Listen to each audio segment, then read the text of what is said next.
परीक्षेमधील गैरप्रकार रोखण्यासाठी याच अधिवेशनामध्ये कायदा आणि याच अधिवेशनामध्ये नव्या कायद्याचं विधेयक मांडणार देवेंद्र फडणवीसांची मोठी घोषणा। महाराष्ट्राच्या आर्थिक विकासामध्ये मोठी वाढ 2014-2024 या काळामध्ये राज्याची अधिक प्रगती। अभिभाषणावरील चर्चेला उपमुख्यमंत्री देवेंद्र फडणवीसांचं उत्तर। लोकसभा खासदार अमोल कोल्हे यांची राष्ट्रवादी शरदचंद्र पवार पक्षाच्या मुख्य प्रतोदपदी नियुक्ती। अमोल कोल्हेंनी एक्सच्या माध्यमातून शरद पवार सुप्रिया सुळेंचे मानले आभार। मराठा आरक्षण सुनावणी राज्य मागासवर्ग आयोगाला हायकोर्टाची नोटीस। 10 जुलैच्या सुनावणीमध्ये भूमिका स्पष्ट करण्याचे निर्देश। आयोगाला प्रतिवादी करण्यास विरोध करणाऱ्या याचिकाकर्त्यांची माघार। 6 जुलैपासून मराठवाड्यामध्ये जरांगेंची संवाद रॅली। हिंगोलीतून सुरू होणाऱ्या या संवाद रॅलीसाठी मराठा बांधवांकडून जोरदार तयारी। शहरात रॅलीसाठी लावले जाणार 200 भोंगे।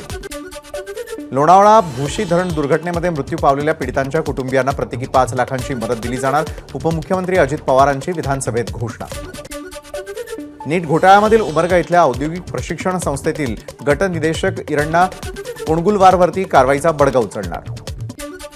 कोल्हापूरच्या राधानगरी तालुक्यामधील कौलव गावामध्ये गुप्तधनासाठी नरबळी देण्याचा प्रयत्न झाल्याची धक्कादायक बाब समोर। या प्रकरणी कराडच्या मांत्रिकासह 6 जणांवर गुन्हा दाखल। शेअर बाजारामध्ये कमालीची उसळी। सेन्सेक्स 80,000 पार, निफ्टीही 24,000 अंकांवर। झारखंडचे मुख्यमंत्री चंपई सोरेन यांनी दिला राजीनामा। हेमंत सोरेन होणार झारखंडचे मुख्यमंत्री। हेमंत सोरेन यांनी सरकार बनवण्याचा दावा केला दाखल।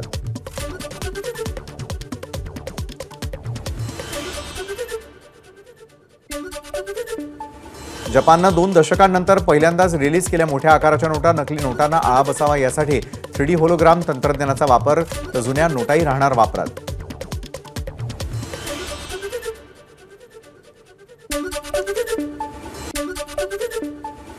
उत्तराखंडच्या हरिद्वारमधील सलेमपूर भागामध्ये एका गोदामाला भीषण आग। आगीचं कारण अस्पष्ट। आगीवर नियंत्रण मिळवण्याचं काम सुरू।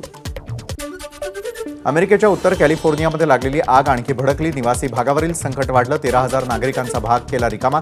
विमान हेलिकॉप्टरच्या मदतीनं आगीवर नियंत्रणाचा प्रयत्न। बेरिल वादळामुळे पश्चिमी व्हेनेझुएलामधील नद्यांना पूर। दोघांचा मृत्यू। 5 बेपत्ता नागरिकांचा शोध सुरू। पुराचा 25,000पेक्षा जास्त लोकांवर परिणाम। एबीपी माझा, उघडा डोळे बघा नीट।